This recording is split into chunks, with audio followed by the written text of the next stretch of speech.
ઈચ્છતા હતા કરોડોનો માલિક, કોઈ વસ્તુની ખામી નહીં, ધન સંપત્તિ સુખ તમામ વસ્તુ. બરોબર અહીંયાથી એક ભિખારી નીકળ્યો, કીધું શેઠ કઈક આપો ને.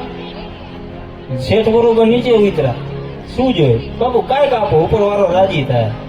એટલે શેઠે બાપુ ખીચામાંથી કાઢીને 500ની નોટ આપી. પણ ઓલા ભિખારીએ શેઠની આંખું જોઈને એટલે કીધું શેઠ રાતે નીંદર નથી આવતી?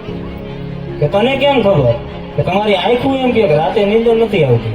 તો શું કરવું? કરોડોનો બંગલો, દરેક રૂમમાં એસી, મારી દિવાલોને ટાઢી કરું પછી હોવા માટે જાઉં છતાંય મને નીંદર નથી આવતી. અને ત્યાં બાપુ એ ભિખારીએ જે શબ્દ અને જે જવાબ આપ્યો ને એ આ વાતનો પ્રાણ છે. ભિખારીએ શું કીધું ખબર?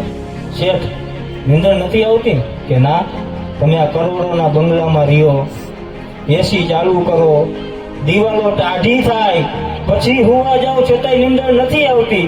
આના કરતા કોઈ ગરીબ માણાનું પેટ ઠાયરું હોત ને, કોઈ ગરીબ માણાના પેટ ટાઢા કર્યા હોત ને તો ફૂટપાથી ઉપર શેઠ નીંદર આવી જાય.